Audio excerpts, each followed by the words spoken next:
Welcome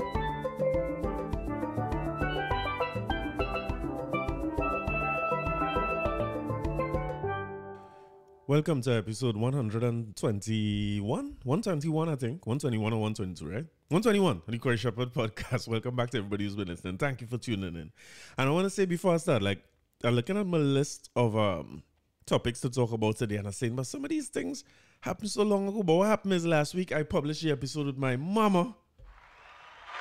So that took precedent, and we had to take a pause for that. So now I end up with 2 weeks worth of topics. So we'll get through them fast, right? But also I want to say upfront that my mother wanted to thank everybody who tuned in. I too want to thank everybody. It is the episode of which I am most proud of all the episodes. I've done a lot of episodes now. I'm very proud of that episode, and I was happy to have her on, and we'll be happy to have her on anytime because she says she coming back already. And whether she say that or not, that will be the truth, right? And listen, some only good fast too, because that is the only episode, right, that I ever had where the YouTube numbers so much higher than the audio numbers. Because people fast. They want to go and see where your mother looking like your mother looking good. I say, all right, but we'll take that. But even before I get into the culture and the kankalang of the week, I remember that it's Christmas time. And when it's Christmas, there are things we had to do. Yes.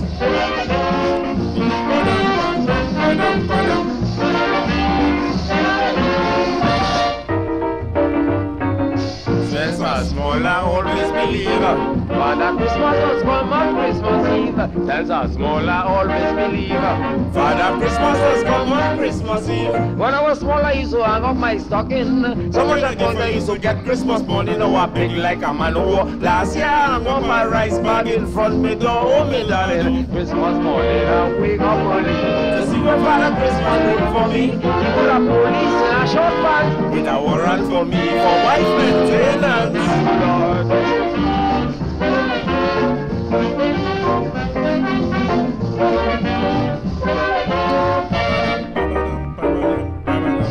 You can bet the federal flag. Greediness make me hang up the rice bag. Why you think I do that? Because I thought I would have a thing on Santa Claus. That when he passing with the reindeer and he spot me rice bag in the clear. Spoiler is hungry. Let me put a little roast pig in there for him, but never happen. The Christmas morning I wake up early to see what Father Christmas bring for me. He put a police like Chappelle with a warrant for me for wife maintenance. Oh Lord.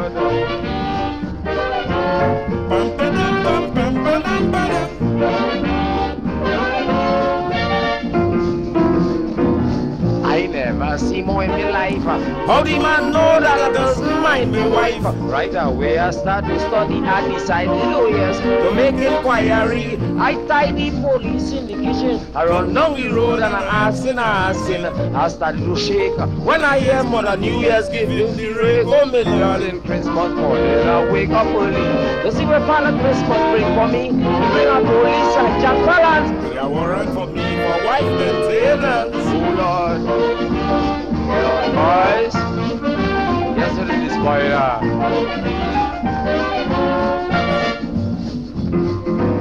Christmas could be 10 times a year. Not me, I get to hang nothing anywhere. Cause I pray that the Santa Claus next time I bring in a couple gunslingers. 20 people making preparation. Spoiler will come to one conclusion. Let me hope some soup. I wouldn't hang up a balloon in front me door. Just because Christmas morning I wake up early to see what Father Christmas bring for me. Bring a police in a short van with a warrant for me for white maintenance. Hey, oh, boy. Let's take this spoiler. I want to fall.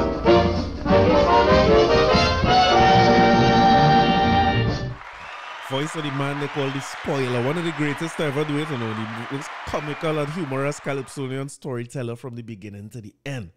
But as much as I'm playing old music, right, as a man trying to get more up to date with young people music, and I was talking to my father, I was talking about old people music and young people music, right? I was talking to my father this week, and we were talking about a Lord Nelson playing an episode a few episodes ago by name of Scroll, right?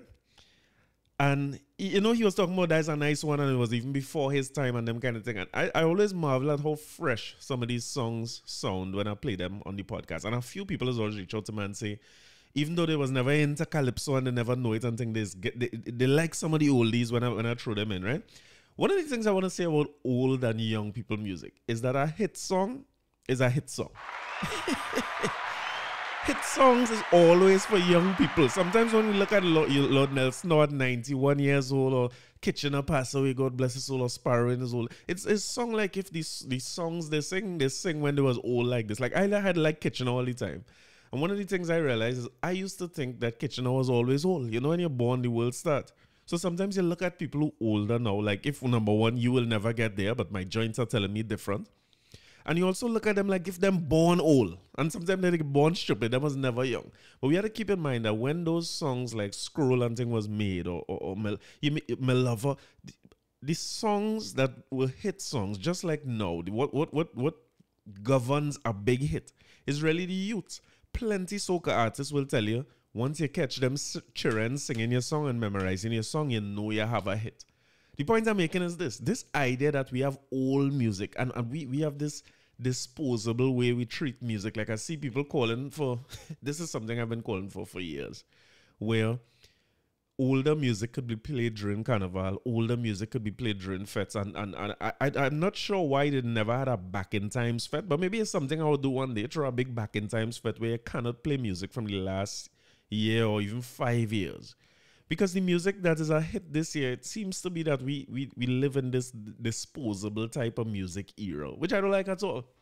It can't be that a man make a big song this year and all of a sudden it's not good enough to play on the road. And I think that is governed by, can I say the soca mafia? You could say them things. I come to talk about some people who in trouble for making statements this week in foreign, you know, so I don't want to make no statements that put me in problems. But the claim is that there's a soca mafia who is in control of the production of music. And they're in control of the playing of music through the radio stations and stuff. And they extend that control to what happens in the fetes and what happens in the roads, on the road, basically to protect the artists that are part of the mafia. So the way it works is we come in studio together. I decide who work with which producer, which artists work with who. I control how much airplay they get for the song to make people like the song, whether it was a organic hit or not. We're going to make it a hit. And then I control how much they paid to go to the venues and the fetes and who get booked for what fete to make sure that, again, they're seen in the carnival and everybody make their money and the manager make their 10% and so on. And then I control what happens on the road to make sure that they win the road match and the big titles and have the prevalence on the road, even if they don't win the title, to make sure that they booked for Caribana and Miami Carnival and what is called New York one again, Labor Day, to make sure you're booked globally, because the play for soca artists is the international market. The money you're making here is not the money, right? The money is in the international market. People who know much more about this go tell me if it's true or not. So that idea of the soca mafia controlling Carnival has been around for many generations, and it's still around now. And that might be one of the reasons why this year hit song must play. When a man, I want to call no names or something, but when a man sing a song that is obviously not it, because every artist go have some songs that is not it, and he's still pushing it for road march, you will hear it on the radio over and over. Nobody wants to hear the song. Nobody don't want to hear it on the road. Nobody don't want to hear it when they're crossing the stage. And we all know about instances where there have been forced road marches. Savannah Grass comes to mind. I can't remember what won the road march that year because it was not the genuine road march. Savannah Grass was clearly the road march. And I don't understand why. We so like mafia and like corruption. It's part of our culture, you know. We like math. We like things to have a little bit of wiggle room to do things and make bacchanal. Because if every DJ on the road, bands don't play on the road no more, right? There's very few bands. You would see salute to the All-Stars. Rest in peace to Blacks. We have a little Black song to play later in this episode. Salute to Marcia Kagan and them with what used to be Divine Echoes, but Etienne Charles, and I know they would usually come together and put a band on the road, but they have very few bands that play. Even with the bands, you have Ableton and stuff driving the bands. Even digital music is part of what the bands play as well, even though, again, live instrumentation. But certainly, all the DJs are playing digital music. There's no band on the road with no record or no CD playing again. It is absolutely digital, completely digital, which means that anything digital could be tracked.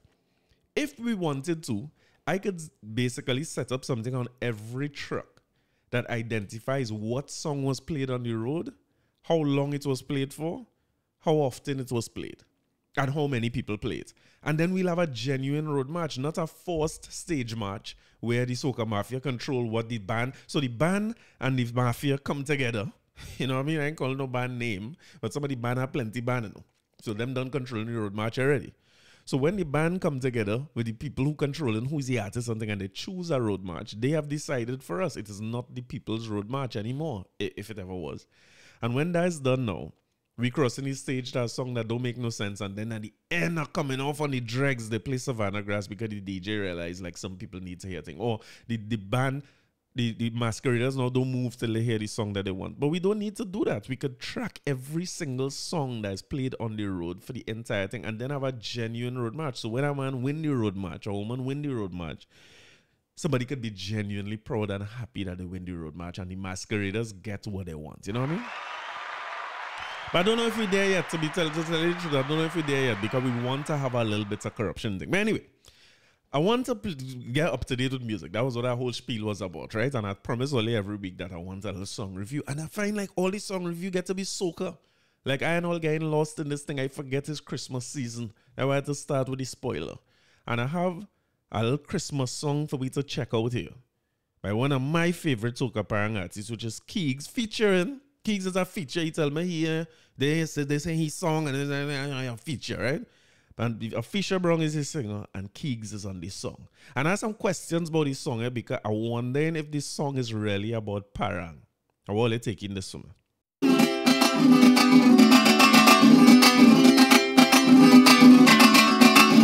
All right, stop. Before we get into this song, right, we had to acknowledge that whoever played in this quattro at the start of this song is some kind of a beast here, this now.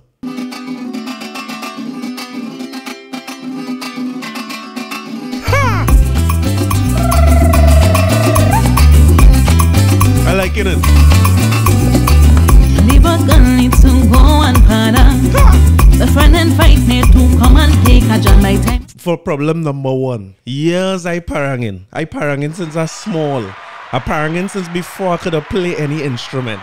And all the years I parangin, nobody never invite me to come and take no jam, ever. But I'm watching Afeisha here, because I'm jam, you know what I mean?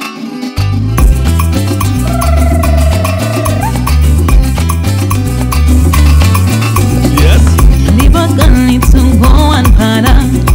The friend and fight me to come and take a jam. By time I reach by the door, he pull on the ham. I eat my belly full, now I'm ready to pardon. Jam, me parang. It's Christmas time, so I want to jump around. All that said a jam. This song is really about parang, it's about jam. I want to know, you know, because Christmas is a nice time, place called to take a jam. Y'all are tired, that ya hit them high notes again. One time break, but you still pulling the quattro string. What Kiegs said? He say he tired, he can't make them high note again.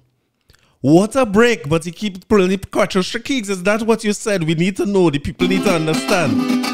I find this song is a little bit of a vicey parang, you know. Listen good, you know, it could be me hearing wrong.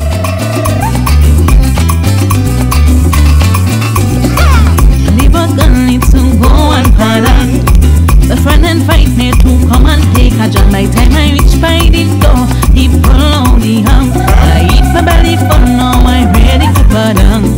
Jam, me parang. It's Christmas time, so I come to jump around. Jam, me parang. It's Christmas time, so I come to jump around. Y'all are tired, that ya hit them high notes again. One time break, but you still pulling the quattro string. I don't know where you just get all that energy from. This whole night we going like you ain't what to do. I don't know if this is about parang. All this whole night we going and you see I want to come back with my next life as Kiegs. Jump around, jam, me parang. It's Christmas time, so I come to jump around.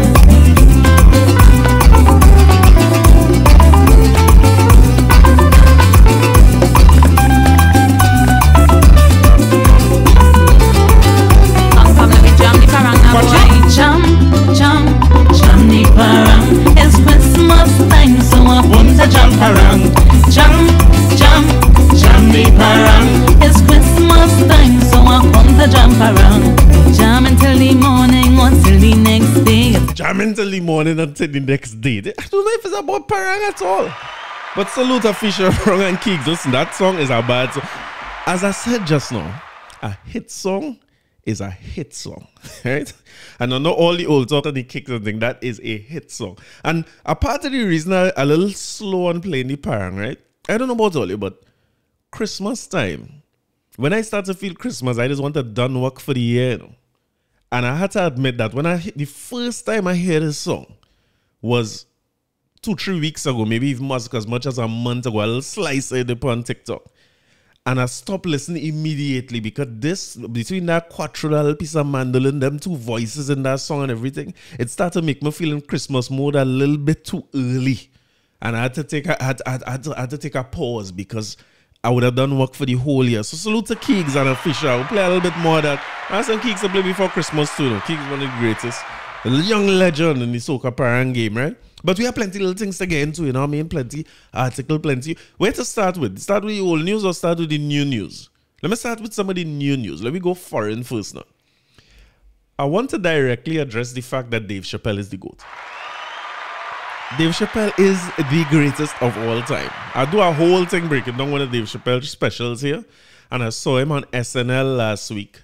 And of course, when you see Dave Chappelle on SNL doing a monologue, you could expect that he's going to address the current issues that we face as a, well, I should say they face as a society, right? These is not our issues. But the whole idea of behind Kanye West basically being cancelled and Kyrie Irving now joining that list of cancellation, it seems sharpish, with a list of demands as to how he can be forgiven, right? by the ADL, which is the representative of Jews or anti-defamation. You know, they're trying to make sure that people don't measure the amount of anti-Semitism that goes out there and sensitize people to it. Now, let me say up front, before I talk about Dave Chappelle, that I am not in agreement with the way that the ADL goes about these things and cause companies to respond, right? Because you're basically telling them to submit. And if your goal is to educate and make sure, like, we should have things like that, like, as black people, I used to hate when people tell me, why you don't just forget slavery? Forget about slavery. Stop talking about it. You know what I mean? I don't think it's right to forget slavery or stop talking about it. I think slavery should be at the forefront of what we teach as our history, so that everybody understands, both people who were seen as victims and people who were seen as perpetrators could understand what are some of the things that got us there. And how we could avoid doing that, and also have an open conversation about how it affects us up to today in terms of both generational trauma, starting at a minus because what we had was taken away from us in terms of our physical assets, which would contribute to our wealth today, as well as our culture, which would contribute to our wealth and well-being today. And also have an open conversation about how while slavery might have been abolished, many facets of the control elements of slavery remain in capitalism up to today, particularly in the US where we are having this discussion. Just check and see what the prison system is like and how your rights are taken away, how you're forced to work without pay, and all these different things, right? So, I mean, those things exhausted. I mean, who's me to come and talk about that? I already know this already. And they're exhausted in the literature and online. You could go and find out that if you want to know more about that. But I was going back to what was done to Kanye, and let me start by saying that Kanye's wounds are self-inflicted, and if he come back with some kind of line on his own and recover from this, then he's a genius. And they're saying that he deliberately acted and said all these things so that he could get out of contracts with people like Adidas and stuff. But we had to be able to call out the hypocrisy when Adidas could blatantly say that, listen, we don't like anti-Semitism and we dropping you for that, but we still selling your shoes and your designs. His idea against anti-Semitism, or you're not. It is really that simple. But again, capitalism and slavery not so far apart now, boy. But that's another episode. But you could basically say, well, it's your designs. Everybody could see the thing that made the Yeezys nice is that I shouldn't say nice because it's not the nicest looking shoes ever. But what made them iconic is their design, and everybody know you're wearing Yeezys, and people know you pay good money for your Yeezys, or you're connected in some way. I think it was more ostentatious value than any real design genius, you know.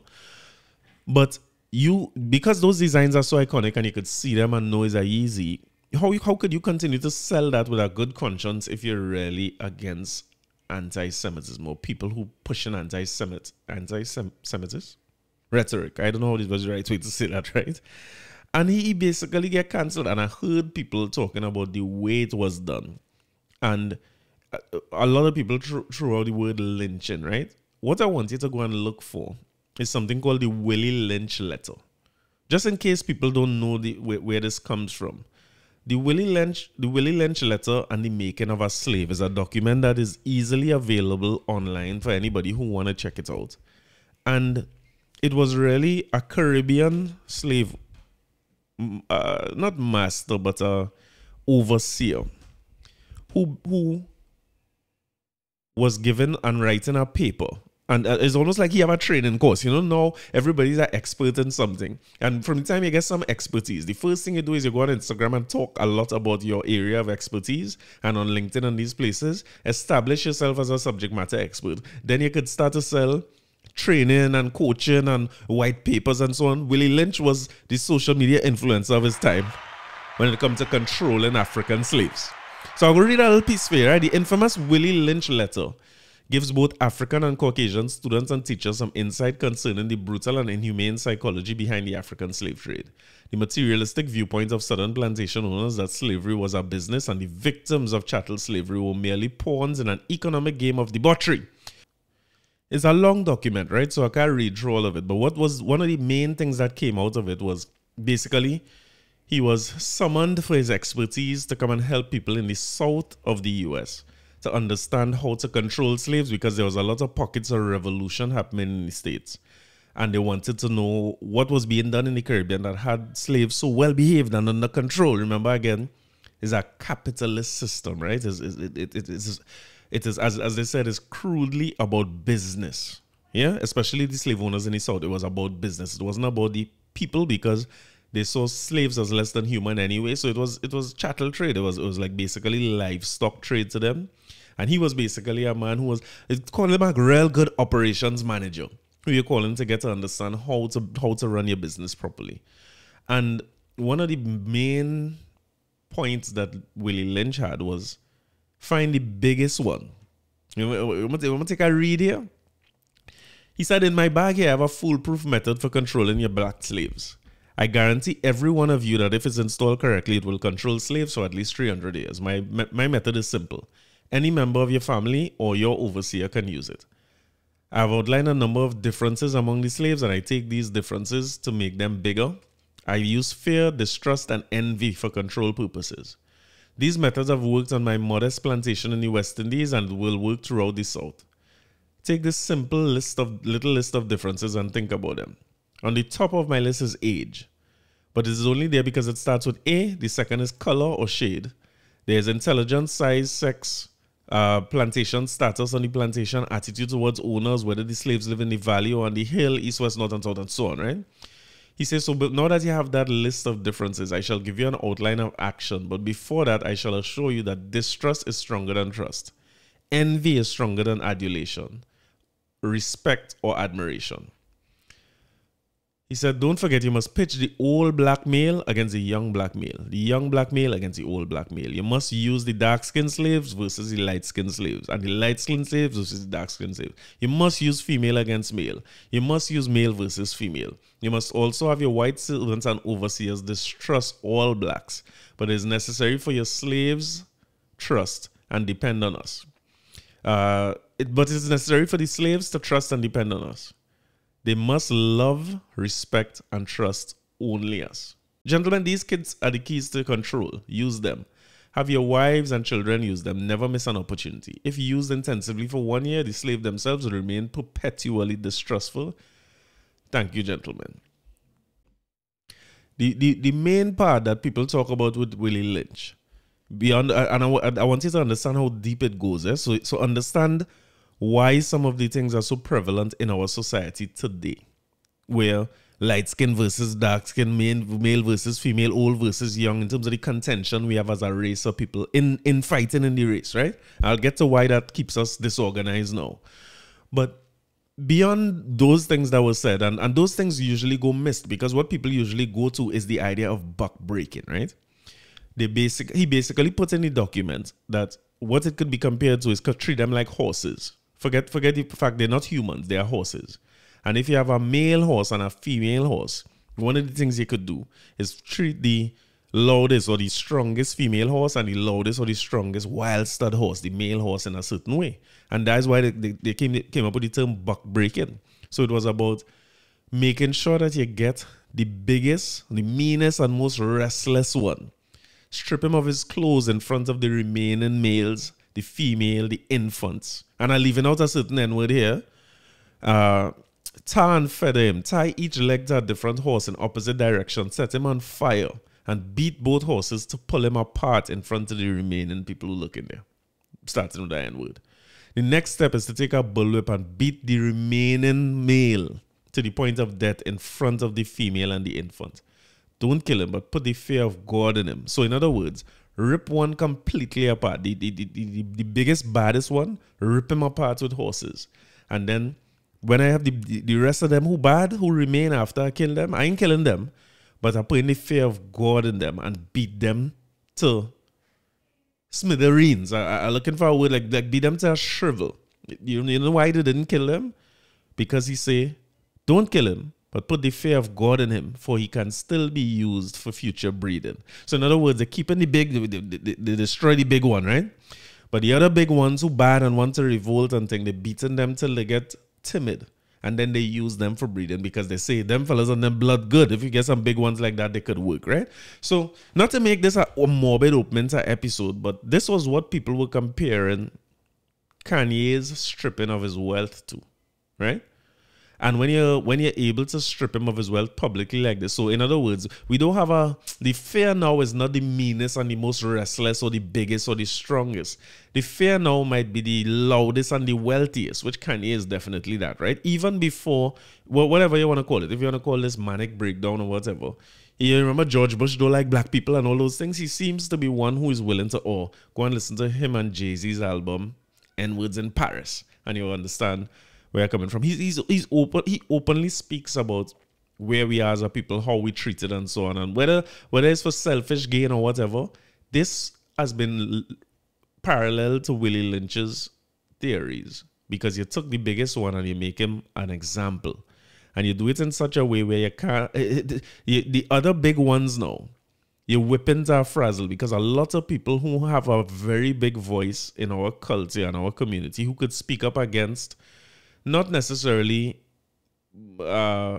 supporting somebody who has hate speech. Let me use that term. But certainly to come out and say openly that, listen, this is wrong. This is not right.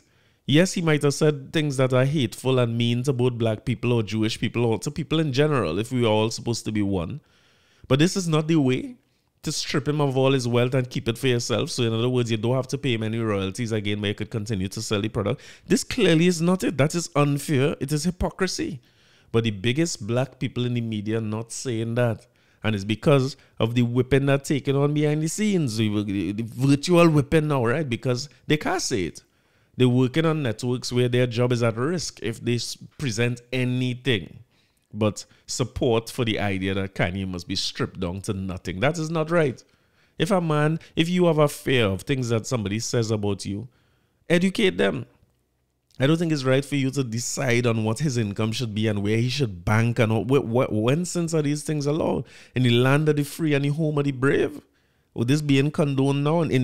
When I teach in economics class, America is the example I use of what you call a market economy, where demand and supply is what determines what is made. That is what drives production. It is one of the few economies that we could use as a genuine market economy. It's not a genuine market economy, but it's one of the best parallels to a market economy, where capitalism is controlled and demand and supply decides who gets what, distribution of resources, what is produced. And in this country, I mean, America might be the most socialist place to have in the world, because in this country, you can do things like this and get away with it. Where I getting rid of you by selling your product and I'm making your money, and any future designs you have belong to me, and I'm going to continue to make it because you are anti-Semitic and their product's nice and they make me money and I don't care. So I was glad. You need people like Dave Chappelle. The last big issue that he was on the edge of, and I would say that Dave Chappelle is not on the edge of issues. I think he steps over the edge. He puts himself at risk. He's funny, but he's not joking. And I think this is making him the greatest comedian of all time. Dave Chappelle is a funny guy, but he is not joking. He's talking about very serious topics and going into dark areas that people don't want to talk about and overstepping the boundary, right? So when he was talking about the LGBT community or transgender people, he is overstepping the boundary. He's going too far. But I think that is necessary because one thing that will always happen after Dave Chappelle puts out something, whether it's about George Floyd, it's about the LGBT community, the last time he did with his special, and what he did when he refused to allow them to name the auditorium after him in his school, or now what he's doing with the topic about Kanye. All of it, to me, leads to a certain amount of discussion, which I always feel is the best thing, where both sides could see each other differently. And he might be the fall guy for it, you know what I mean? In this case, he's the biggest, blackest one who they had to whip and strip, but they can't seem to whip him and strip him. They had to figure him out a little bit, because I did see comments come out about his monologue. And take some time, right? Just go on SNL YouTube and you'll see it. Saturday Night YouTube page, Saturday Night Live's YouTube page, and you'll see the monologue. But he basically spoke openly about Kanye and Kyrie. I think Kyrie is also hypocrisy. Yes, he said he basically retweets something about a movie. I think it's from Hebrew to Negro or something. It's not Hebrew to, I think I get that from Dave Chappelle. Whatever's your right name, find a right name for me, right? But because he retweeted, you could send this grown adult man who have big, I don't know if he had children, but let me assume he have big children and a wife and a family. He's an adult. And you could send this man a list of things that he had to do to get back his job. That can't be right. That is hypocrisy at its best. That is garbage, foolishness. These people not in any moral position to tell us what to do and how to do it and how to apologize. Certainly they could educate us on their history, because just like us, they had a gruesome history that everybody fears going back into. But you can't tell me that because he retweets something, he didn't say nothing bad about you. He retweeted and then didn't apologize in a time that was good enough for you and in a fashion that was good enough for you. And your thing is that the man can't work till he called it. No. That can't be right. That's it. So when people compare it to a lynching, I just want you to understand that lynching was more than just beating slaves. It was a systematic approach to keep people in control. Young against old, woman against man, black. Listen, if you're into, go through the document, you know. Just look for the document online. Just look for the Willie Lynch as a white paper. It spells out everything that he was teaching Southern slave owners to do. So when you have somebody like Kyrie Irving, who's one of the greatest basketballers of all time in the NBA, one of the top players in the NBA, and at first I felt like if it was coming off of people not being happy about him with the vaccination thing and his stance on that and trying to show him as problematic, but boy, listen. Maybe I and all would have ignored it if they didn't print that list. You see that list of things? It feel like a control thing. It feel like you're trying to make a grown man into a little boy for your own purposes, for your own very selfish purposes, because you feel like that kind of speech or rhetoric leads to you being at risk. You make everybody into a little boy who says anything or retweets something when there's no effort, none, or no statement by the same ADL on what is going to happen to Jeff Bezos or what is going to happen to the man who produced that that documentary or whatever. It is ridiculous. It is ridiculous. And I'm not sure why so many people, because, all right, so in the entertainment media where Kanye is concerned, I'm talking about the Ebro Dardens or the Charlemagnes and them, in the sport media, is the Stephen A. Smith, the Shaq, the Charles Barkley and them, who almost is almost like this sounding exactly like what Willie Lynch phase 2 was. You know what I mean? Kill the first one, which is Kyrie, but whip the next ones and don't let them dead. Just let them get real submissive, and it will everybody else will fall into line. Because if you kill the biggest one and then you whip the other big guns, I certainly not standing up. I wanna settle down. I wanna keep quiet. So when I hear people like Shaq, who is the biggest one in so many ways, basically not even hesitating before they come on TV tonight to say, He this and he that and Kyrie. It's like, again, you're putting the old against the young. You're putting the light skin against the dark skin. You're putting the male against the female. I can't see how any reasonable Jewish person or person in control will not be able to understand why we as people see it as lynching. I was supposed to be taking Nick Cannon talking to somebody who was, I believe, high up in the ADL. I will do that and see what that conversation was like, because I liked the preview I saw, where it seemed to be a conversation that getting people on the same page, because it was more like the Jewish guy explaining to Nick Cannon why these are issues and they're problematic and why they react the way they react. And it's Nick Cannon also explaining to him why we see the world the way we see it and why we react. Hopefully there are more conversations like that to happen, because that to me is resolution. That is when you're genuinely seeking somebody who's going to resolve a situation and not make it into, I take everything away from you. And I think Dave Chappelle said it. So listen, this man he's a genius. You know? We need him in a glass case. So. Because his words to that was, listen, terrible things happen to Jews and nobody could take that away from you, but you can't blame black people for it. You can't blame black people for being ignorant of it, for being oblivious to it. We have so many struggles that we're dealing with ourselves that we don't have time to go and try to figure out nobody else's struggle. We're behind economically. We're behind spiritually. We're behind in so many ways. I'm not going to say spiritually, finding back what is our spirituality. Look at where black people come from and look at the religions we subscribe to en masse. We're trying to find back our identity. I do an ancestry test the other day. The thing say Ghana and think, boy, me know which part to look. You know much of a task it is for me, while other people comfortable with their lineage and know where they come from and stuff. And I'm not into the idea of to move on from this. I'm not into the idea. I like my own destiny, and I like to be in control of my own destiny. So I am not one who everything that happened to me I say, well, it's 400 years I was a slave at this. I don't do that. I understand why people do, but I try not to do that because I feel it's disempowering. That's a word.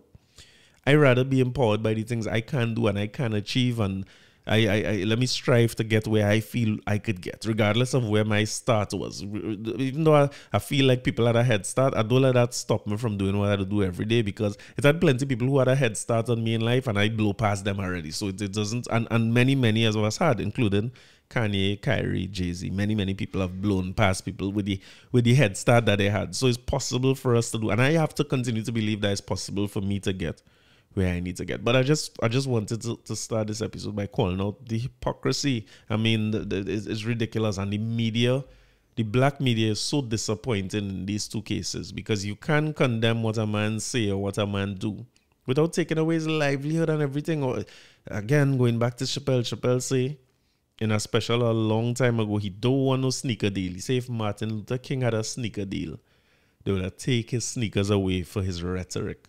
They would not care about the movement. They would have take back his shoes. And that's exactly what happened to Kanye as far as he's concerned, you know. So all of a sudden, I am worth nothing because I make a statement. I ain't do nobody nothing. No, I make a statement that was defamatory, anti-Semitic, whatever it might be. I have no value anymore. And you turn around and tell me outright I have value, because you're selling my thing and them still not making your money. And then nobody mustn't say they're in control and they have an organized approach to it. But I think it's one of the biggest issues we have too. We do not have an organized approach. I admire how the Jews approach this, and they're very, very organized and have a voice, or one voice. We, because of some of these same things in that Lynch document, have not gotten back to the point where we can unite and have a body that is in control of what we do. Look at what happened to the BLM organization. That man always a joke. But if we have an organization or a body that speaks for us, seeks out our interest and make sure that we protect it out there, and helps us understand our history, understand ourselves, it's a big undertaking, but we certainly need something like that if we are to respond to things like that. Because I don't understand why, when they did that to Kyrie Irving, or they sent out that list, why every black NBA and NFL player, if not every black person who working across the stage, just don't go to work. Just one day. Just say, hey, if that's what you're doing to our biggest and blackest and our strongest and our most talented and our richest, we're going to work tomorrow. Tomorrow. Not next week, not next month. Tomorrow, all of us stay home from work. Let us discuss this, because we agree that he should not retweet that. But you cannot treat him like that. That he is ours. He's to be protected. He's to be loved. You know what I mean? So salute to them in the States. I don't like to spend too much time on these Yankees, but they get more hot. They get more a little hot this week with this thing. Can I come back? No, I can't come back home yet, you know. Only watch FIFA documentary talking about our biggest and strongest and our biggest and strongest and smartest was well featured on on Netflix's what they call it thing, boy? FIFA Uncovered or something like that. If you ain't get a chance to take this in, right? Because we are headed into a World Cup in about a week's time. That is one of the worst organized things I've seen in a long time. Understand that men play professional football, club football, up to Sunday gone. And now, Sunday coming, them men have World Cup matches. It means men who injured for 2 weeks, what would have been in a normal season, that is a niggle. You know what I mean? They're coming back in 2-3 weeks. Will miss the entire World Cup. Or can miss the entire World Cup if the teams do advance, right?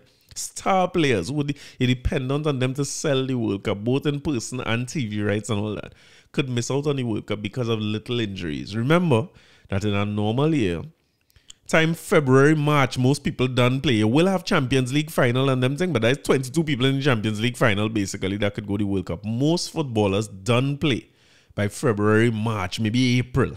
And the World Cup started in July, right? So what has happened is that men get a little off time when, you know what I mean, you finish your club season, you get a little family time, a week or two, then you go with your country and you get a camp and you remember Ben Hacker and we come together and we gel and we all that, we get Burchell and we get J. Lloyd Samuel, nobody knows them from nowhere, but they come home and we have them and then a camp now they could get to know one another. So J. Lloyd Samuel could see the Twin Towers.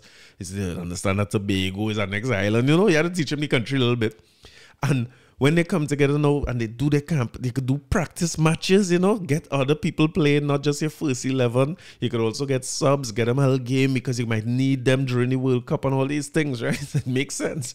And they also travel and play and get used to the exposure, the country. So we get to celebrate them and stuff by a little game against...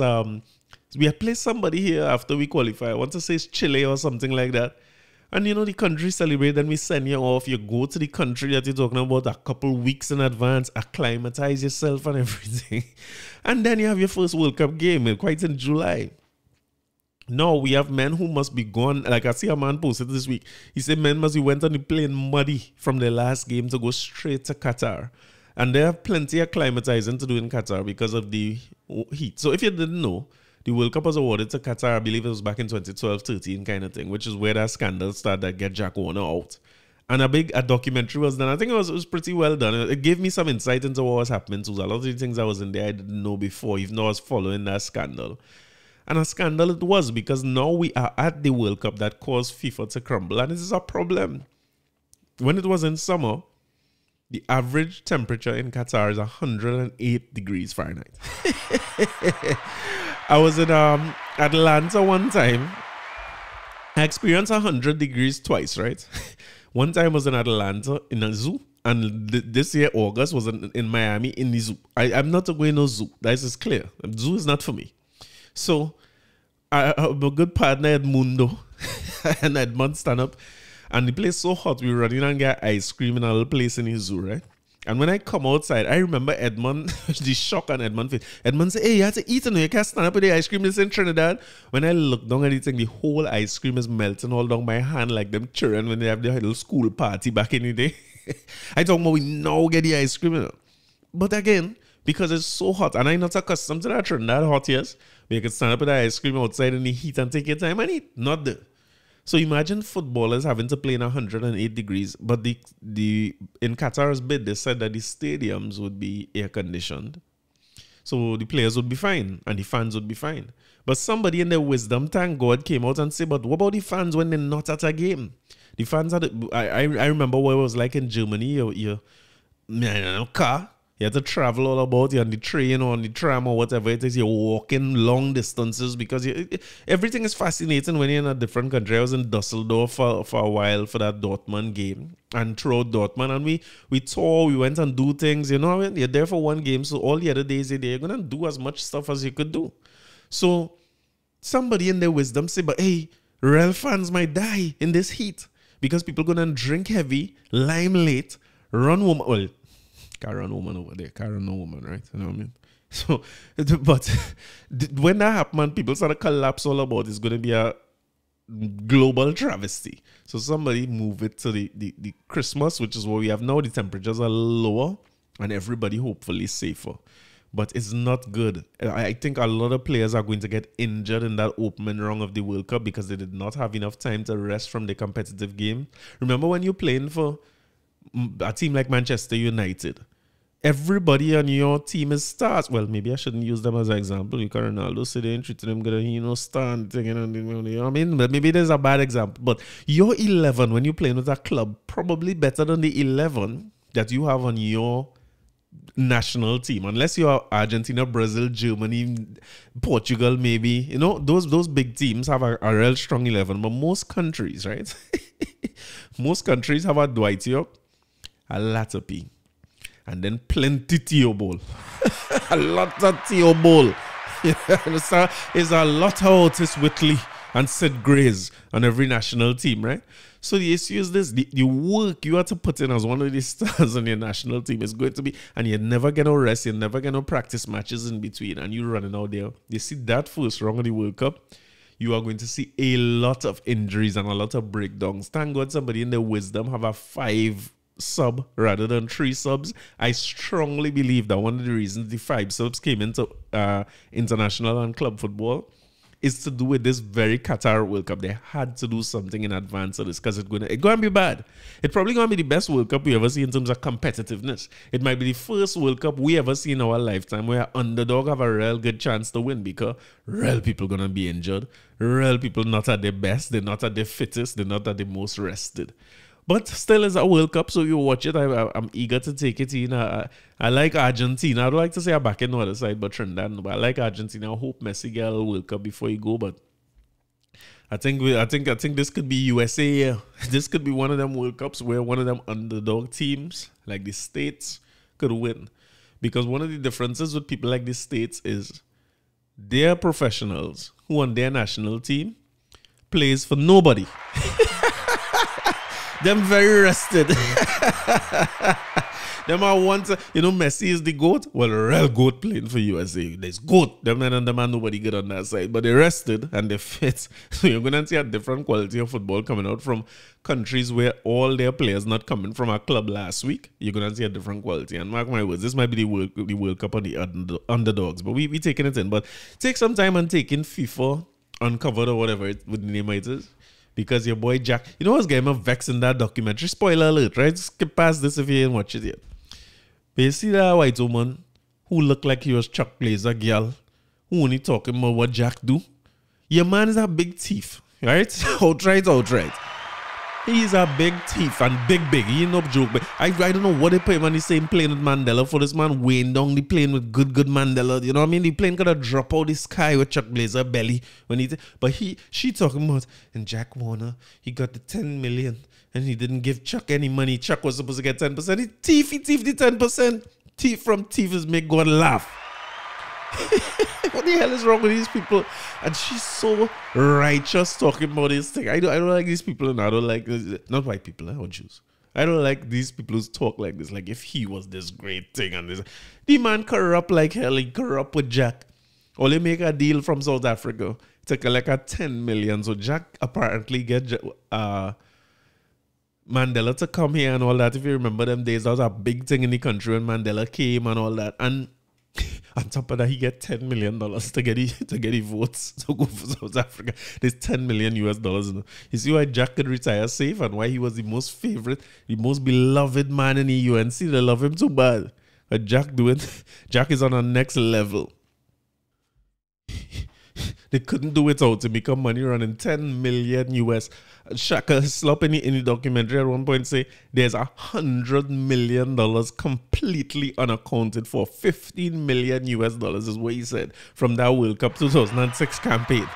I'm not saying that I'm not sorry for the players, right? And I'm not condoning corruption, but if things had to be corrupt, I'd rather it's one of we. I'd rather it's a little trinity who was a school teacher and a tutor rep and thing. I rather that, man. The corruption is happening anywhere, anyhow, you know what I mean? But Jack, don't leave the country, right? The person them waiting for you. They say they come to arrest Jack Chiran, but they couldn't arrest him because he had diplomatic immunity, basically, and they didn't have clearance to arrest him. They arrested 2 sons right in front of him, and Jack say, fend for yourself, boys, you know. Small Jack and Darian head down, and Jack get on a plane and come back home like normal. That might have been his last flight out to the country. But salute to Jack and salute to the people who do the FIFA undercover too. I was disappointed I didn't see Lasana Liebert in that, man. I thought for sure I would see him making an appearance on that documentary. But they had the guy who did a book about him. Oh God. Book on Jack one. Let me just Google this fast. I'm trying to be more fact driven in this thing. Bobby Valentino. I hope I right. I think it's Bobby Valentino. I hope it's right? But he featured. I saw Ryan Silasana, man. There. When I see Keith Jennings. When I saw the British journalist, I think it's Keith Jennings. I say for sure they will get Lasana to come and talk on this. But who knows? I mean, FIFA World Cup time, so you're probably gonna see more documentaries coming about FIFA. But definitely take some time to check out FIFA Undercover. I see Ben Hammam work with a 40,000 US to give each delegate. Excuse me, bye. What are you doing? FIFA Uncovered. All right, bye. All right, good, bye. So FIFA Uncovered. This producer is the most sometimes producer. He's not, and he had to tell me, he's embarrassing. He says not FIFA Undercover, it's FIFA Uncovered. All right. So it's FIFA Uncovered. But Ben Hammam work with 40,000 US dollars a piece. Keep in mind that every time you travel to the States, they ask you about declaring anything more than $10,000, right? This man work with 40,000 US a piece. This is why these fellas need diplomatic passport and thing, you know. So you have a diplomatic pouch where nobody can search, and you tell me corruption and right there. But salute to the great Jack Warner. Still, salute to Jack. What else happened? I could come back to news in Trinidad now. I feel like there's something else in the States I was supposed to talk about. Probably not. As we talk about journalists, right? I'm talking about Lasana. I want to talk about popular media blogger, social media blogger Rhoda Barrett. So Rhoda Barrett lost her. She's not referred to as a journalist anymore. Is popular media blogger now. CNC3 from November 7th. Forgive me, it's a long time, but it's on the list, so we had to talk about it. Popular social media blogger Rhoda Barrett is a contract employee of the Ministry of Finance earning $30,000 a month.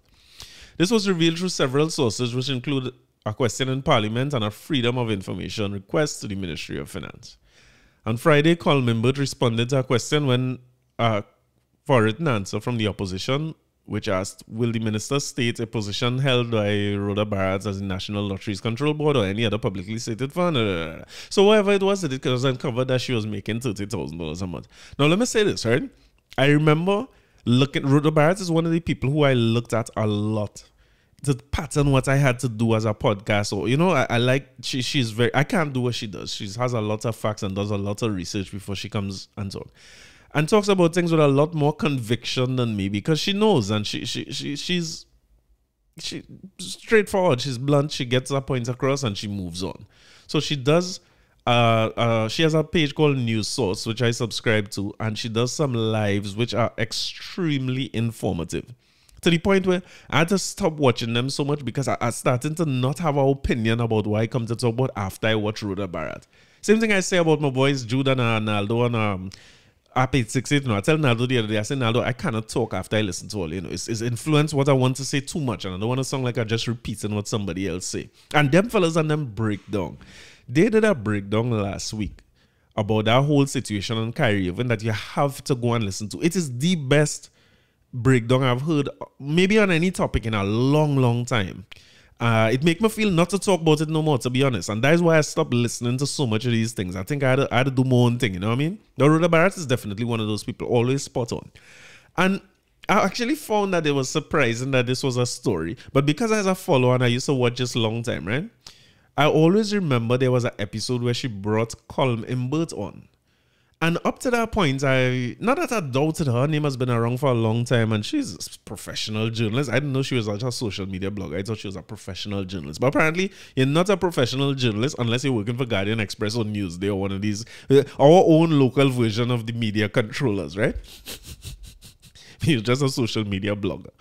But I remember the episode that she brought Colin Burt on, and I have her down as a hard-hitting woman. So when I tune in to see Imbert, well, boy, I never see somebody smile so yet in my life. She's smiling, Imbert smiling. I see, but this is a love fest. What kind of love fest is this? I expecting she to take Imbert to tongue, but it was a lot of love being shown. So when I see it's at 30,000, I say, all right, people collecting money. That is reason to smile. I can smile for 30 grand a month. But I'll say this, right? Do you see politics? We have to watch politics. The idea behind politics is, especially opposition politics. I ain't talking UNC politics, right? I'm talking opposition politics. The purpose of opposition politics is to plant a seed of doubt in the mind of the undecided voter at every step of the way. So as Pandey said, the purpose of the opposition is to oppose. They oppose everything. It does not matter what they do, oppose it. And find something to say bad that people could follow. The second purpose of opposition politics is to secure your base. So what they do is they play to their base by coming up with all kind of different things to say about the government, and they plant a little seed of doubt in the mind of the undecided person. But you see, this thing that journalists do, where they publish people's salaries and make it into a story, it is not right. That is not a right thing, because I want to say this, right? For fear of sounding very disconnected, aloof, privileged, or whatever. You see, when you're putting your work, $30,000 a month sounds like a whole lot of money. Like it will make you rich. It will make you $30,000 a month is not a whole lot of money. You remember somebody doing work to get it 30. You cannot just say you're getting 30,000 and then everybody say it don't work that way. How much hours was she putting in to collect that $30,000 a month? Was she adding value in the position that she was adding? How does it help the organization that she was working for, that $30,000 that she was paid? Because it's not, we quote these things. It's almost like if you put up a figure that the average person will see as real big compared to their salary, and then you portray the person as corrupt or a thief. That's not right, you know. That's another thing that always is make me uneasy. The woman might well deserve her $30,000 a month. She certainly has the qualifications and the experience to earn $30,000 a month at minimum at anything that she does. Additionally, a lot of people who would be earning $200,000 and $400,000 a month will not take light whether they're earning from the government or not. You'll be shocked now when they put them kind of figures on the thing, but on the papers and put them out there like that. That's not happening, number one. They only do this to a certain kind of person. And they needed at a figure where it could seem high enough that it's high above most salaries that you might see in the country. But when you put the 400, most people just assume, all right, you could get that. I would never be able to get to that level anyway. But if you put 30 and 25,000, I think it's easy. I remember seeing a similar article like this when Gary Griffith was ousted, where they had a list of people. This one getting 25,000, this one getting. And nobody asked the question, well, what the man was doing to get the $25,000. So I find it very unfair to just put out that she earning $30,000. And then in the end of the article, they say the Ministry of Finance has 3 other corporate communications officers earning $18,500, $14,200, and $5,000 per month. What does that mean? What you're trying to say when you put a paragraph out there like that? Are you saying that, okay, she's paid way more than the average person? Is she qualified to earn more than the average person? Does she contribute more than the average person? Remember, we're talking contract work, right? Which means she was contracted to do something. She was not an employee of these words mean a lot.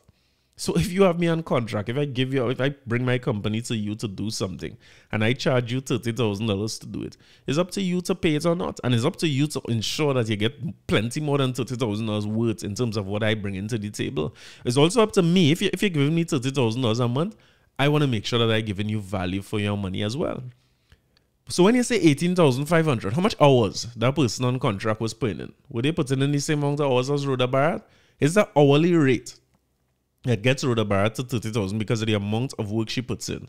And that person at 18,500 is at the same hourly rate? Why are you putting this out there? The person who's $5,000 a month Is that person as qualified or experienced as Rhoda Barrett? Does that person add as much value as Rhoda Barrett? These things worry me, especially because the media is such a fraternity. The media is a little boys club. Everybody in the media good. Everybody in the media love one another and thing. How somebody in the media could write an article about somebody who I think is a media person too, and open the article by saying, by the way, it's from Kejan Haynes, right? Open the article by saying, popular social media blogger. I think it is a slight. It also sounds like, wait now, he's a popular social media blogger and it's $30,000. Again, if the woman doing this, that might not be the only money she making. Suppose $30,000 a month is a small fraction of what Rhoda Barrett earns every month. Should she charge $18,500? What was the other figure? $14,200 or $5,000, because that is what the other people on contract with. That's for you to decide. If the Ministry of Finance need communications people at the highest level, I wonder what they would have paid if they had gotten McCann Erickson to be their communications representative. You think it would be $30,000 a month? I could tell you. I've sat in rooms at McCann. I've sat in rooms at CMB. I've sat in rooms at Lonsdale, Saatchi and Saatchi. And I could tell you that if you want communications or PR work from these people, forget that $30,000. You might come at $30,000 US. As a matter of fact, work with $30,000 when you come in the meeting to pay these people for the time, and the people deserve it. I've never listen. Some of the brightest people I ever met. Salute. I have a doctor by the name of Darius White. I talk about all the time, but his brother, I can't remember the man name now. Mr. White.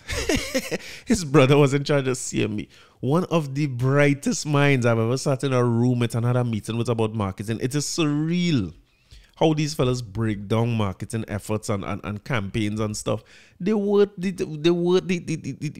more than 30. In other words, $30,000 sounds like a lot of money. But suppose I tell you that paying you $30,000 could earn me $250. Is it still a lot of money? But I don't know. Just the way they do these things, it bothers me sometimes. So salute to Rhoda Barrett. I mean, I don't need to talk about her. She can handle herself, and she gonna gangster these people in her own way. She's not shy about gangstering people, so that will settle itself.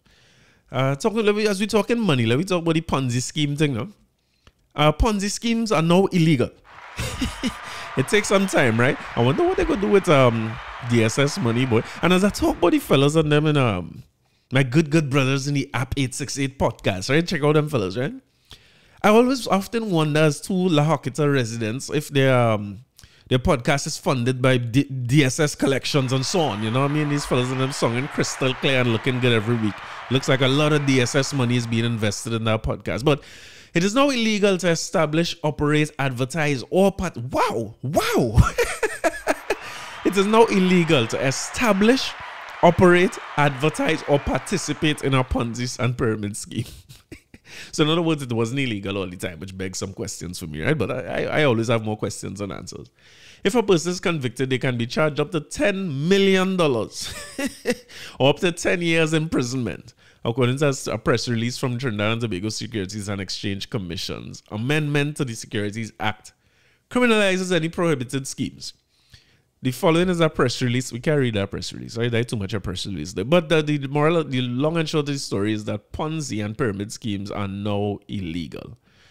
It makes me wonder, was it legal before? Because if you say it now illegal, this is from CNC3. There's a credible source. You know what I mean? Kejan Haynes write this too? Or he's only right about Rhoda Barrett. I ain't seen who put it up. If it's illegal now and it was not legal before, what does it take the DSS money for? What is the charge? Was it, I heard to say, was money laundering? I don't know if there's anything illegal about having barrels and barrels of money at home, or is it that you hold it until you change the law and then because if the law for marijuana change and you could leave people in jail even though you decriminalize, is it that you could change a law after I do something and then keep me locked up? I'm wondering, like, what was the situation? I understand that we need to... I think there's a good move. Well, let me just put that out there as well. We need to protect people. Because the comments under this article... the comments under this article were worrying to me. Again, because most... Anybody who have a little education, exposure, experience know that there's no way you could put in 900 and just miraculously get back 2,700 after 4 weeks, and then you could put in 10,000 and get back 90. So these things are not these things are going to crash, right? So any reasonable person could tell you that. But Facebook comments have made me believe that not many people in Trinidad and Tobago are very reasonable. And I just want to put that there's a brethren of mine by the name of David Constant, who is the stinkest man in the world. There's nobody stinker than that guy called David Constant, because he's in all the comments in every single post by these media companies, basically jarring people when they say things. But the comments after this article were along the lines of, the government don't want we make no money, they don't want to help you, they want poor people stay poor, and they want to, because I guess the pitch was Little Dubai and all of us going to become wealthy. And this is how wealthy people get rich. Wealthy people are up there and they get rich because they just pay 900 and get back 27 at a time. We don't help each other. And as black people united, is, oh my God. There's a lot being sold there in the comments. But Stinkman David Constant is there clearing up everybody in the comments, because these people genuinely believe that that this is a way out of poverty. So salute to them. I'm glad that this is illegal. It should be illegal at best. At most, it should be discouraged. I mean, we have to protect people from themselves sometimes, because now we have a bunch of people who waiting on line 13 since forever and thinking that somebody do them wrong, and the government or the army or somebody do them wrong. When in fact, I have my little theory about, because a lot of people in the armed forces who apparently are part of DSS and use a special line and thing for them and things. So what I feel is, if we right now I can't pay back these people, no, because only have $20 million here, and it's $142 million are supposed to pay out if everybody get paid. And I can't do the line higher and higher and higher, because what happens is when I go higher and higher and higher, less people joining in. Because I thought real people would have joined in at 10,000, but what end up happening is 3 people bring the 3,000 and join up and make a 10,000, so it's less people, hence the term pyramid.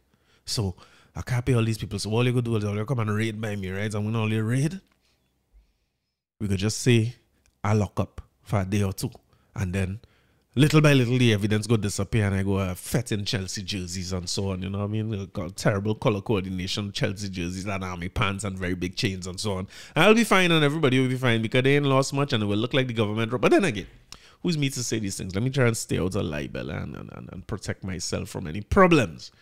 Now, as we talking about wealthy getting wealthier, right? I saw that all your boy Donald Trump, 45, announced that he's running for president again. Your boy Donald is back in charge. So, you ever hear him talk about why the wealthy stay wealthy, where tax is concerned? The man say wealthy people don't pay tax. I heard Robert Kiyosaki from Rich Dad Poor Dad. Look for him on YouTube, and he'll tell you why wealthy people don't pay tax. And according to Trump, you're very smart if you don't pay tax, you know what I mean? But our taxpayers' dollars here seem to be well invested. Because I saw an article here that says Oropuch East MP Dr. Rudal Munilal is calling for an independent public inquiry into the cost of refurbishing the Prime Minister's residence in Tobago that went from 25 million to 63 million. Better we don't pay tax in truth. This is what the tax dollars going towards. This is very worrying. $63 million. Of course, Dr. Rowley has denied that. I see the man come out swinging for people to eat. Tell them he had COVID again the 3rd time. You know, Sharon never get COVID. But he say exercise on the golf course is important, you know what I mean? I find the man should exercise every damn morning. The man go and walk and play golf in the morning. Run the country better though. If you're running the country better, I have less problems if you play the golf. If the country in trouble, I ain't like the idea you being on a golf course for optics only. But you had to get exercise somehow. And you see fire some shots at some people.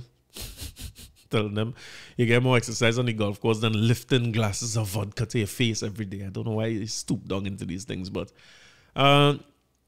both Noel Garcia, chairman of UD Court, and Rowley come out and say that this is not true. And we don't know what is the truth yet, but the accusation is that it went from 25 to 63. My fear is the 25. Now, one of the issues I always try to be mindful of is when I see $25 million to refurbish a house, my first comparison is what it will cost to refurbish my house or what it costs to build my house. And I want to say that that is not a reasonable comparison. Just like the 30,000 we talk about, it is not a reasonable comparison. We do not know, the average person does not know what it takes to refurbish or renovate a residence of that size, or for a prime minister, what are the security things or what has to be done. I remember this being the launching pad for the great Philip Alexander's career as a no politician but activist before, when he made the infamous video of him opposite the I believe it was the president's residence. We're talking about, what did I have here? That is 125 million. Them blocks could only cost $20,000. I could get them blocks in back. Well, say, listen, but we like barbershop talk. The people who in charge, the media, the politicians, all like myself, podcasters too. Sometimes we don't take enough time to realize that one of the things we have a responsibility to do is to elevate the thinking of the population. We use ignorance to our advantage so we could just talk about things. Because I remember how vexed I was when them tell me it had a flag for $2 million. Listen, I was like driving home on a random day, vexed with Patrick Manning. I want to fight him if I see him. But my comparison was that I can't get $2 million loan to buy a house, or $1 million to buy a house at the time. I was so frustrated that they buy a flag for $2 million, or erect or construct a flag pole and thing for $2 million. I was mad. Now that I look back at that, I was really very stupid and immature. And maybe it did cost $2 million, but again, when you have people in charge who at every turn you could find valid reasons to mistrust their words, to mistrust their deeds, these things don't smell right. And if you say 25 million, the price is the price, and what it costs is you had to get somebody to do it. But then when you tell me it move into 63, which is approaching 300% more, we need to understand. Because I also appreciate that one of the biggest ways to get money moving in our society is big projects. Because Chappelle spoke about it as well, where Trump is concerned. When he said he don't pay tax, Hillary say, well, no, he told her, well, change the tax codes. But I know you're not going to do that because all your supporters and lobbyists and financiers benefit from the same tax break that I benefit from. And that's one of the things about this government versus opposition thing too. You know what I mean? The government versus opposition is a tricky thing. Because I believe, like I said here, that they all them playing for the same team. But I mean, you see me, anytime it's time for me to talk too much about politics and things, it's too much work for me. I want to salute Joshua Regrello or Junior Regrello, the big Regrello, for the kickoff for the city celebration in San Fernando, and acknowledge that they have David Rudder as the man headlining the festival. And a lot of things, different things happen. It's Juve, Mass, Parang, everything in one down in South. So outside of the traffic that this is likely to cause, I'm hoping to fall in and take in some of those celebrations at some point in time. Like, I'm committing to get into more cultural activities. I realize I like to talk about culture and things, and as a hermit, I don't like to come out of the house at all. So I end up going with my mother this week. Salute my mama. We went to Explainer. I don't know what to call it. It was supposed to be Explainer in concert. You remember I told you before I heard that Explainer passed away, we were supposed to go to the Explainer show?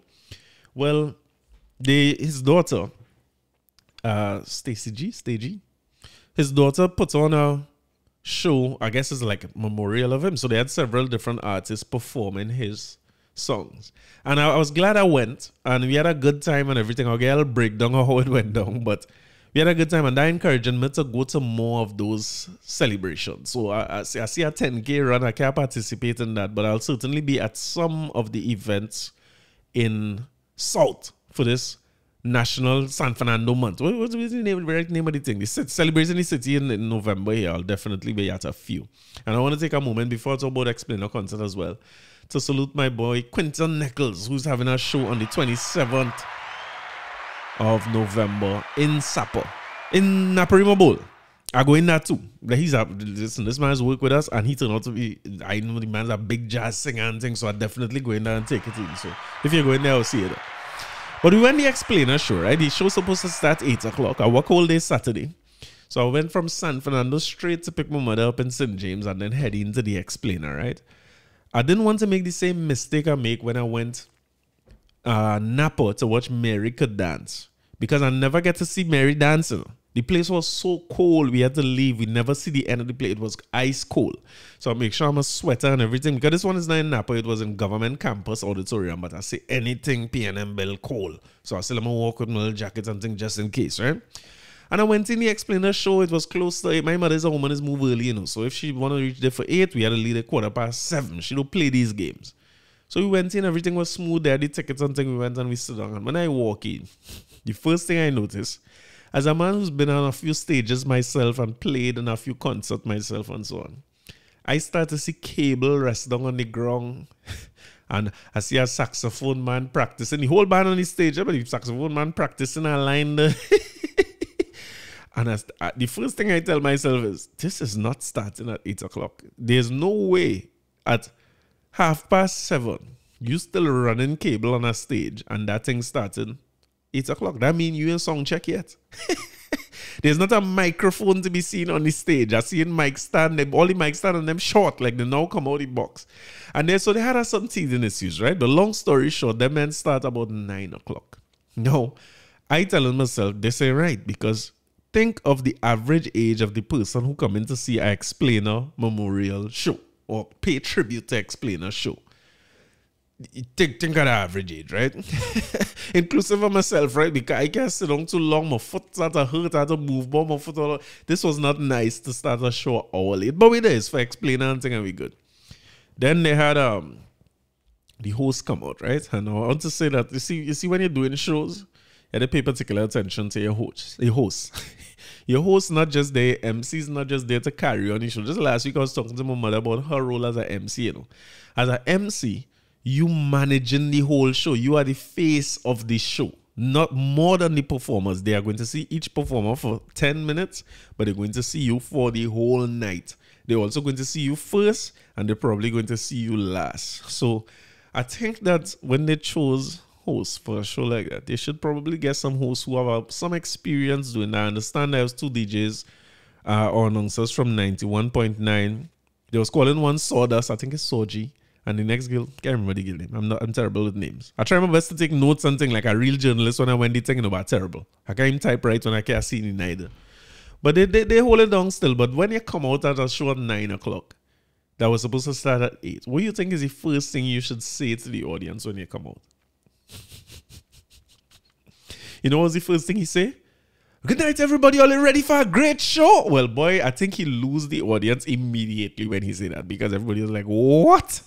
Everybody was like, long time. And people just saying that no announcement was made. Even if you're there at 8 and the show is ready to start, come out and tell people, listen, we're having some technical difficulty. We're a little behind, but we think, play some music, let DJ play, do something. It was just dead silence, and this saxophone man practicing the same line over and over.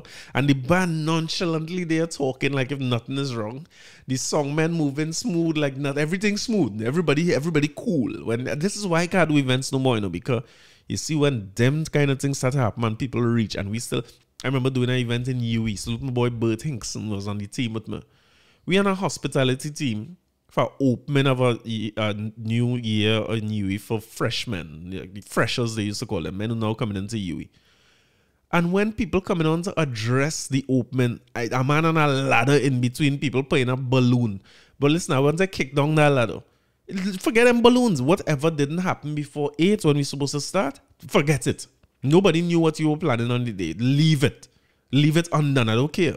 When we say 8 o'clock to start, brother, it's 8 o'clock we have to start. I do not like events for that, because my belly just starts to hurt me.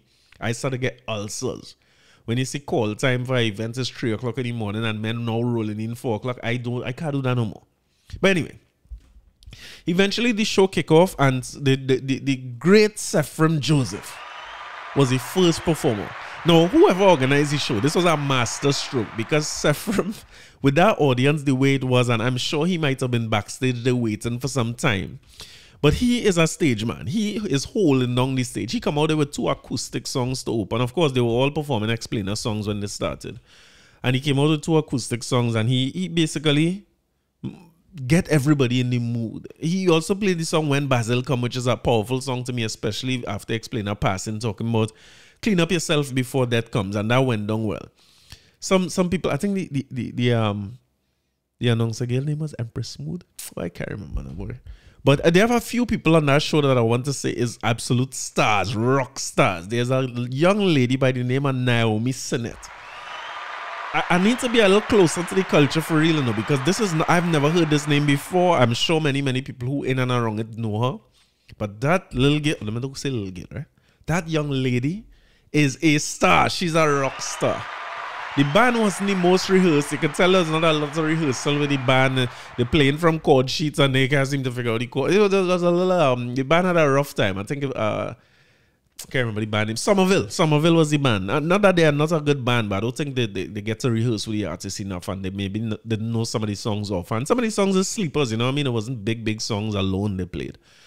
But that girl Naomi Sinnett is a star. When she come and address the audience and she ready to start the song, boy, that girl started to stamp the stage. The band ain't ready, the band all going through chord sheet.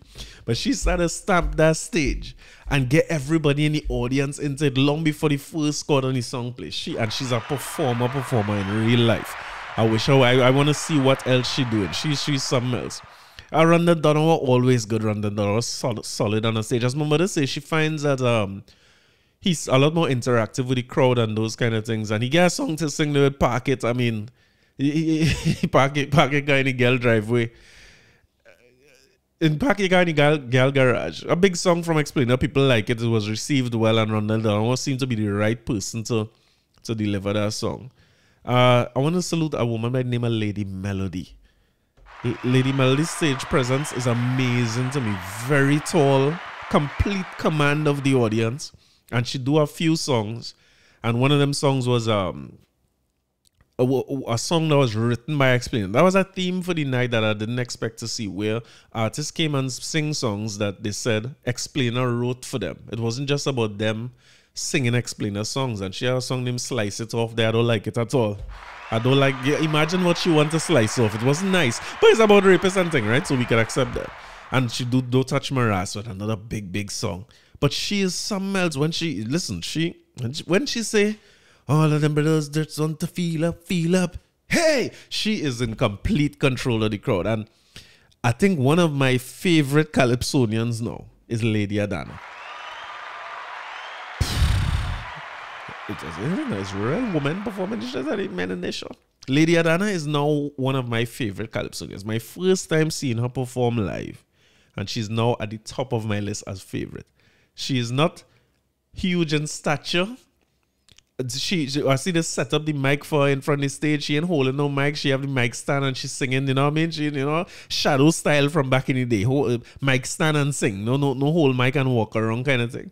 And when the man set up the mic, the man had to bring down the mic about 3-4 feet so Lady Adana could sing. She ain't the biggest person in stature, but enormous when it comes to a stage and controlling a crowd. And she just, you ever see somebody start to perform?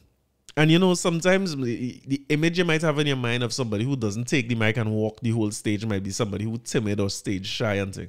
She starts off just mellow, just going with it, talk to the crowd, address everybody, no kind of shyness. She talk about doing her masters and almost ready to submit her masters. We all know what that feels like. Well, some of us know what that feels like.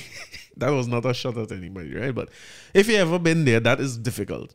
And Explainer calling her and telling her he have a song for her, and he said that tearing straight in the savannah, and it did. And she sang that song, a song with Raise Your Hand as being one of the highlights of the song. And the performance just grew and grew and grew in stature and power as she went along. So Lady Adana is one of my favorites. And then Chucky closed off the show with what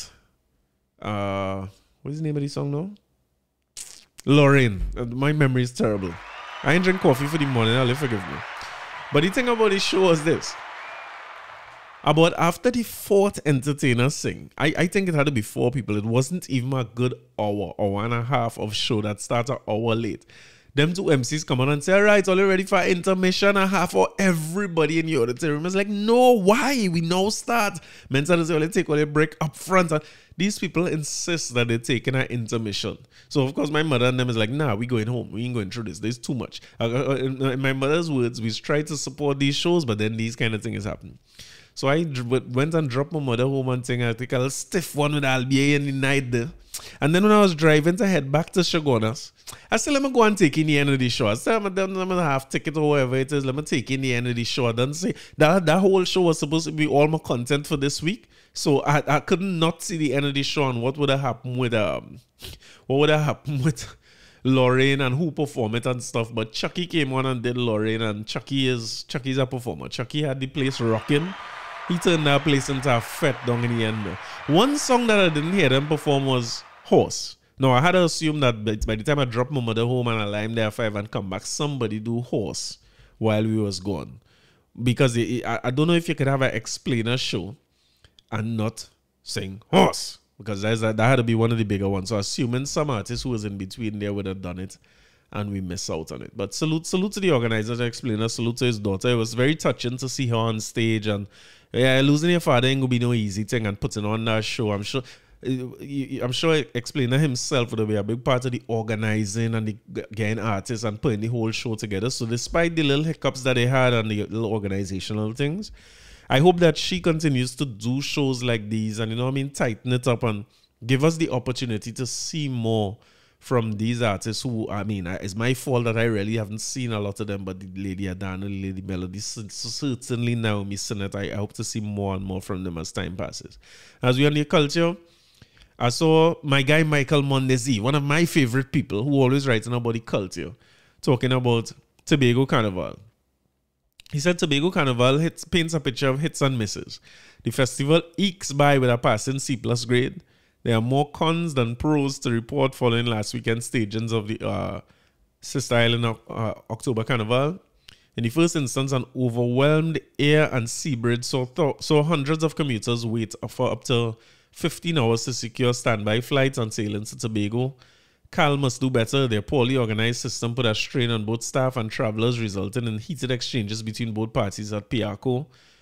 He said at Piarco, several passengers utilized links to skip the line at midday, creating angry outbursts from customers. He went on to say the scene was the same on the reverse route when people were trying to come back. I expected that to be the case. Apparently quoting from a traveler, "This is ridiculous. I came here in my full costume Sunday to secure this flight. They told me come back Monday. When I come Monday, they tell me come back Tuesday. When I come this morning, they gave me a number and told me come back 12:30. Now they tell me to join this long line. And she has a connecting flight to, at Piarco at 4:30. It's too much." Michael Mondezie, this was not nice. He said more water than even Iowa could handle. That was nice. He didn't have to put in that line. So he went on to talk more about the Burna Boy show and how it was rained out. And so I wanted to revisit this because a C+ is better than a NA. You know, it's a NA. Like it didn't appear, not applicable. You know what I mean? It didn't come out at all. So the fact that Michael Mondezie was a bastion of the culture and writing about the culture all the time, who would have certainly gone to many shows and covered many events like these, he gives you a C+. Listen, a C+ is no good pass, you know. You barely pass. But you have a start and it's something that you could build on. So he says here, the pros were Tobago's island magic, picturesque backdrop of fetes, waterfront masquerade route, hospitable Tobagonians, exceptional cuisine. But he was kind enough to also point out some cons: overwhelmed air and sea bridge, bad weather, inadequate infrastructure, poor timekeeping, lack of communication between organizers and police. I would say organizers and everybody, because the airline would be included there, and discourteous security personnel. This is good. This is good. When you have somebody like him who could give you some pros and cons, it just simply means to me you have something to work on. Like when I do classes, you remember in class they used to teach something called a pestle analysis. When last you went to school. In a pestle analysis, the main reason you do it is because you have to identify what you call macroeconomic factors that may be beyond your control, or they are beyond your control. So it will be like political, economic, social, technological, legal, and environmental, right? You kind of itemize what are the factors here that will play against us or work for us in this society or in Tobago Carnival. You itemize them and we analyze them, because the fact is those things are beyond your control. So you want to make sure you put contingencies in place for them. So weather is beyond your control. You could do something about it. Any environmental analysis would say October got real rain, we had to have a certain type of event, right? And a certain type of event wouldn't be one where leg girls go and do their hair for thousands of dollars to come and flop and her outfit for thousands of dollars when it run and it's all over the place and people, you know what I mean? Your Louis Vuitton bag full of water. No, we don't want that. So we could have certain types of events. And I just think that people like Michael Mondezie or anybody who might be involved in Carnival, either from the standpoint of media, logistics, organization, promoters, what they need to get is a proper committee together. Why Tobago trying to do this for the first time and act like they can't get advice or help is beyond me. But I think generally speaking, you see this, the whole idea of secession or separating Tobago from Trinidad leading to a culture in Tobago where they don't want nothing from we. They ain't want to help, they ain't want to nothing, they don't want we again. And I think that's a sad mistake, is a sore mistake.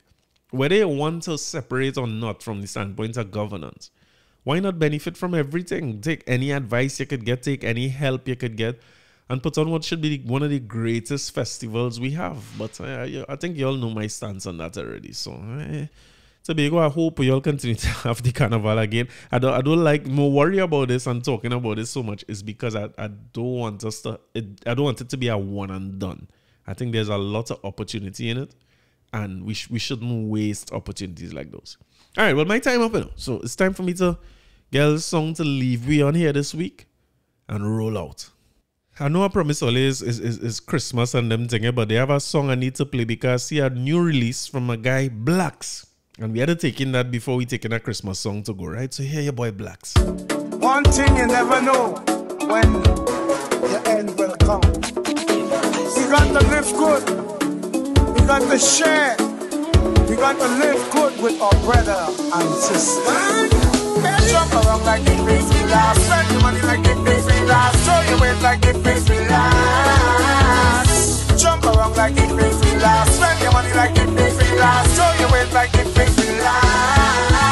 Me, I want life to live, so I'm living it like it makes me last. Like it makes me last. We only have one life to live, so keep living it like it makes me last. Like it makes me last. You wake up this morning, it doesn't promise a day. Doctor tell you sick no months, but God is the true referee. Your house in order, declare all the bills away.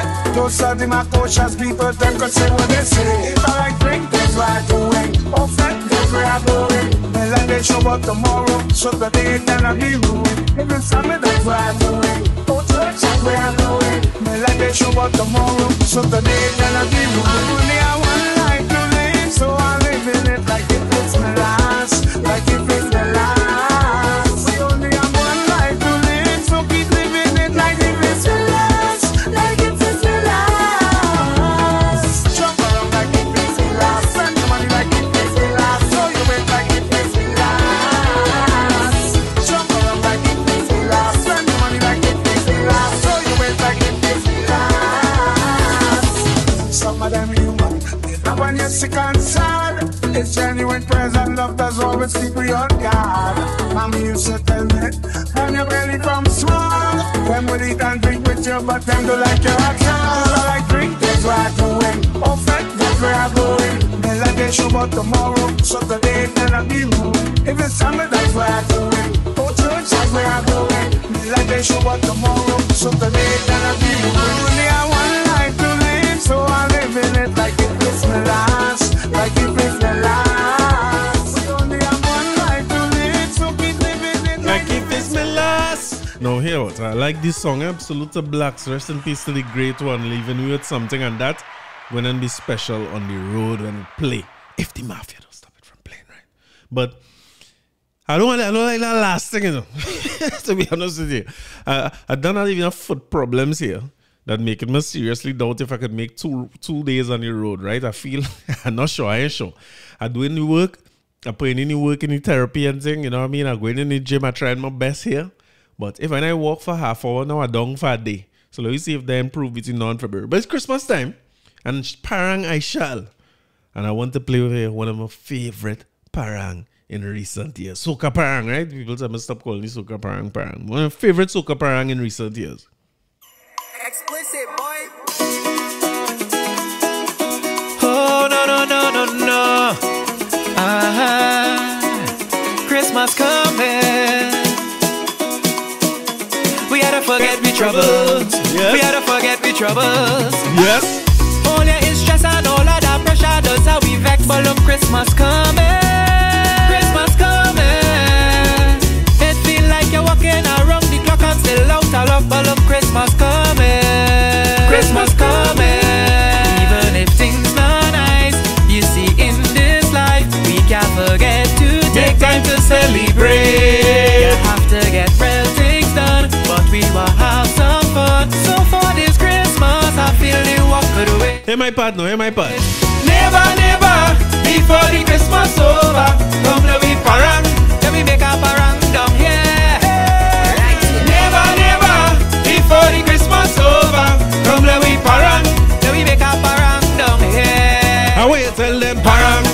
Bring out the ham, parang, to feed a parang man, parang, because this parang man, parang, I'm drinking more than a singing. parang, bring out a bottle, parang, one that could still be a vessel, parang, and when the parang play, we could knock it. The budget tight, but Christmas Eve night we stringing up lights because Christmas coming. Christmas coming. Things could be stiff on the 25th is one set I give because Christmas come. I know about that gift part. Christmas coming. Nothing. Even if things real bad, I just feel real glad when I have bunch of crepe and eating black cake. Just to see these smiles on every single child is only love we sharing on Christmas Day. Never, before the Christmas over, come let we parang, let me make a parang down here. Hey, you're leaving all on that note, you know. Just like that is the middle of November and it's Christmas celebration and again, see something wrong? How the time flying so? But listen, I am going to get back to all you next week. I hope all you have a productive week. Enjoy yourself. Get all your Christmas work all the way early. Don't hire nobody to do no sort of work late in December and leave it halfway like mine, you know. Do your painting, do your cooking, you could cook now. Do whatever you have to do early so we can enjoy the Christmas season in real life. And those study Kiegs with this sort of gift, you know, to buy his churn, no sort of gift. Save your money for next year. I will see you all later. Bye.